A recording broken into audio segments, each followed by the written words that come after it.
Hello Galaxy, I'm Chris Pirillo and I'm about to react to iOS 17 for the first time on the same day as we are celebrating the release of iOS 7, which, in my humble opinion, was catastrophic. Probably the worst iOS update to ever roll out because it changed everything.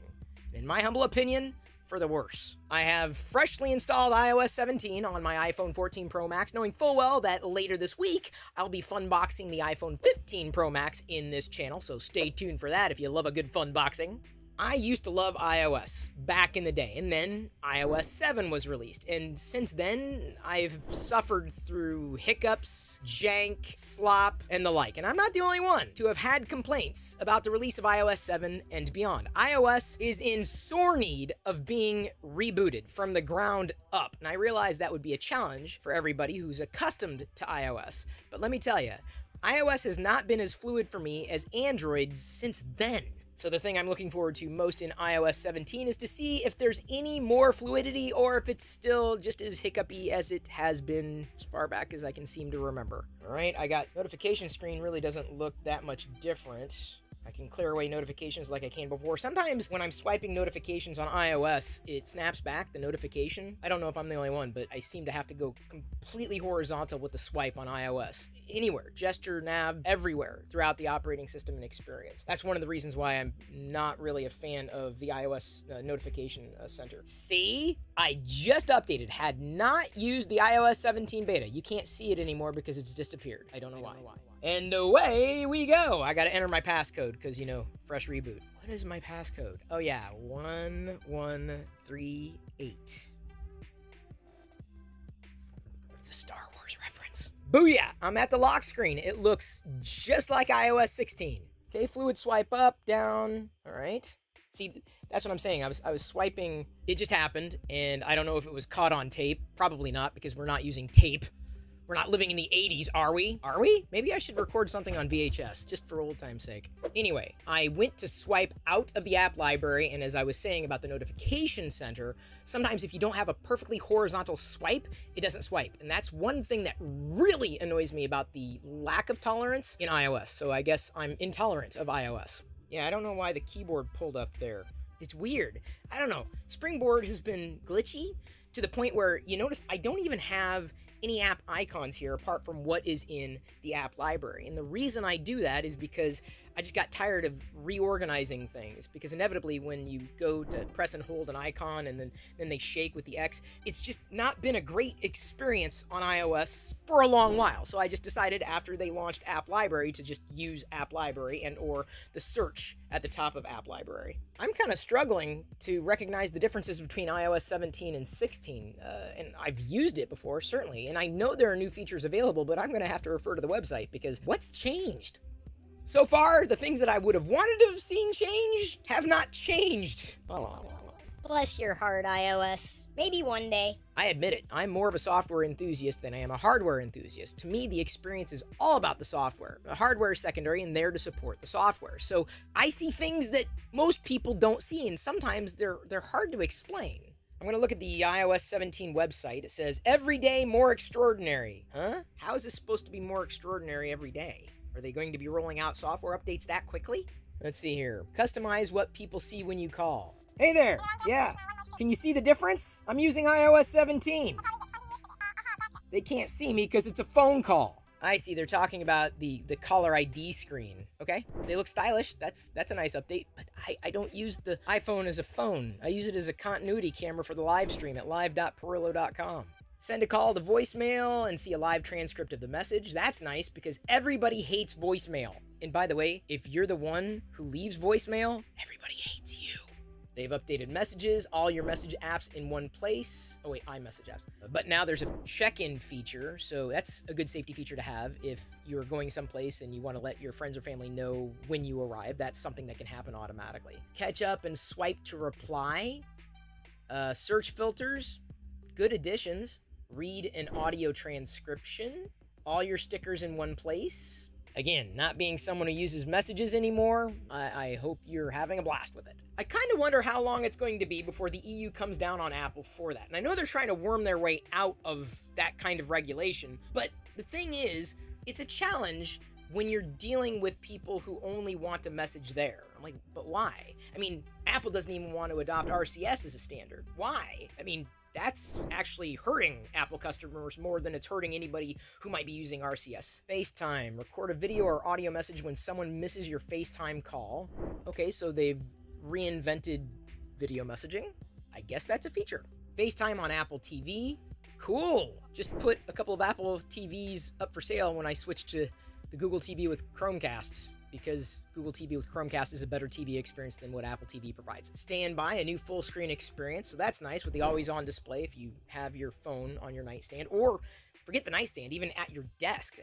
All right, yeah, I could see that working. Siri results at a glance. Oh, really? Are you sure it's not going to just push me to the web? Interactive widgets, play music, turn off the lights, and more right from a widget. Okay, mini apps, that's a good idea. In fact, in the future, maybe more apps could be replaced by just a widget equivalent. AirDrop.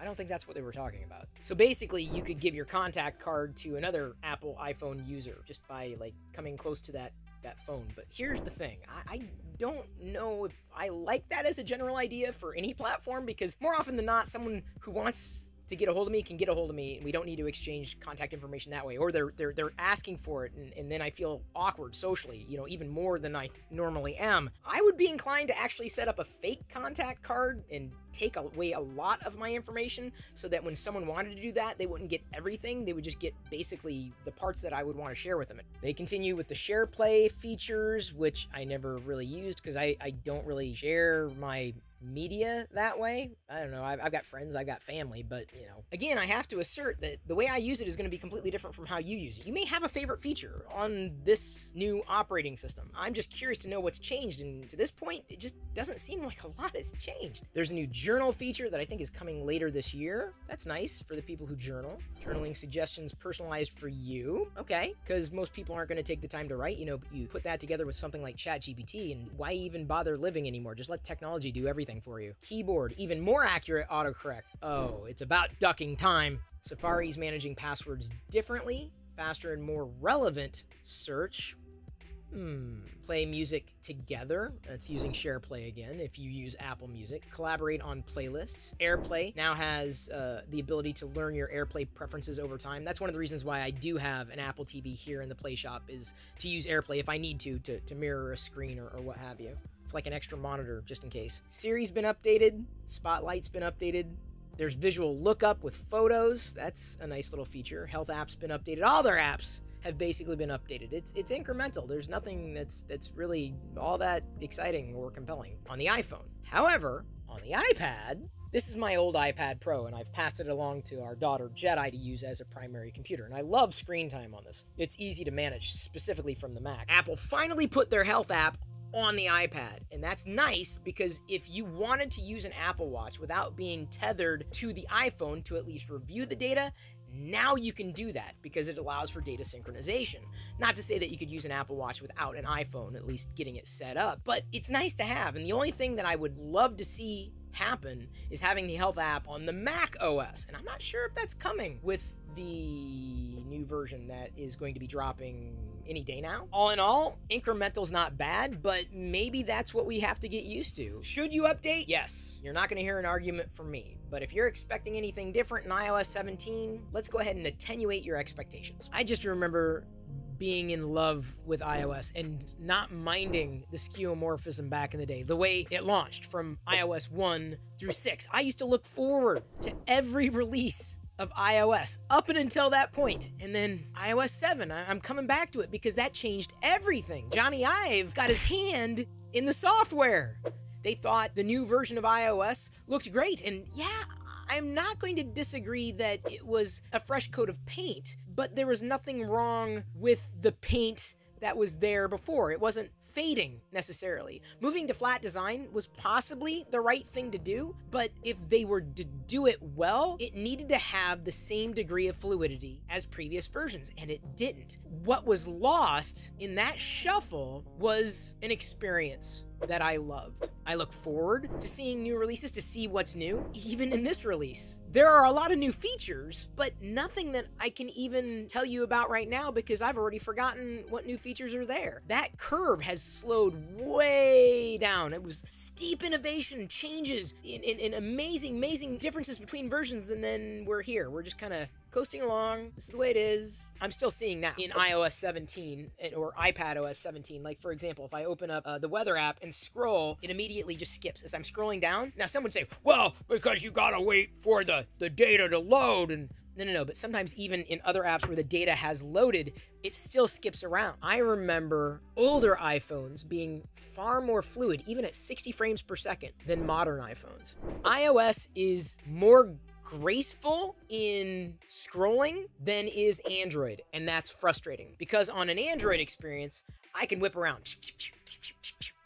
On iOS, I kind of have to wait, like very casual. We have all the time in the world. Speed doesn't matter. You'll eventually get there. I don't really stress out about being the green bubble in a conversation. Like, it's not a thing for me. I'm not exactly the most fashionable guy around. I don't buy product to make a fashion statement. And some people do, they want to belong. I commend Apple for, making a product that people find familiar and that does generally work. However, I would challenge them to step up their game in a way that they might be able to do that. Just a suggestion, not an engineer. 10 years we've been living with iOS 7. I mean, yes, small adjustments, but not big enough. What about making a toggle? Classic versus new. Give people a choice for maybe a year or two, right? Don't make it an immediate crossover. I mean, they've done that in the past, bridging the gap between desktop operating systems, which is now, Mac OS, what was once OS 10, bringing people over from the classic Mac experience to the new one. And that worked out exceedingly well. They don't have to do it the exact same way, but I still feel that they owe it to everybody. Wouldn't you want someone like me to say, yeah, it could be better? Or would you want me to just say, no, it's good enough? Because let me tell you, when people like me say, no, it's good enough, or it's the greatest, or it's the best, and it's not, you don't get a good product. Or you don't get a better product and nothing improves. I wish I could unsee certain things. I wish I didn't notice every frame drop. I wish I didn't notice the things that I notice. But if it doesn't cause you pain, I'm not sitting here trying to convince you otherwise. That's not what that's about. It's just the nostalgia is somewhat lost on me. But iOS 17 certainly doesn't change enough and definitely doesn't move the needle for me in terms of something that's going to change the way that I've found a groove living cross-platform between Mac OS, Windows, Android, iOS. I use it all. People that don't, I'm not sure, have qualified opinions, or if they think that everything is the best, definitely don't have qualified opinions, because not everything is the best. Once again, remind you that, yeah, I'm biased. I'll be the first to admit it, but you know what? You got to admit you are too, because everyone is, whether we realize we're biased or not. My bias pushes me away from iOS, or I should say iOS pushes it away from me. It's not at that stage an Android versus iOS thing. Yes, I find myself far more productive with an Android experience. I don't know why I'm holding on to the I couldn't let go. Apple, I can't quit you. I'm trying to let you go, but I can't. Okay, I let you go.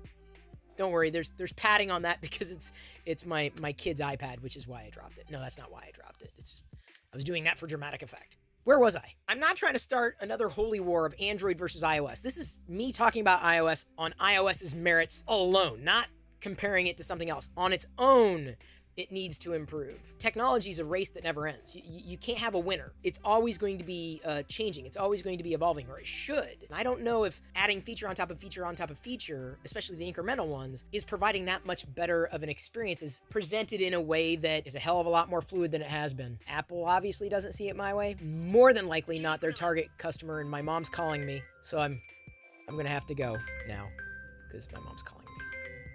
Not on my iPhone. Mom, I'm doing a YouTube video! Well, yeah, I guess. How many people have watched this so far? Oh, that's a few. We got a few likes down there, too, but not enough. What? You won't talk to me again unless we get 1,000 likes? Are you serious? Wow. What's been your favorite new feature, if you could notice one, in iOS 17? I'm curious to know. Have you updated yet? Well, either way, at this point, I'm going to leave you to your own devices.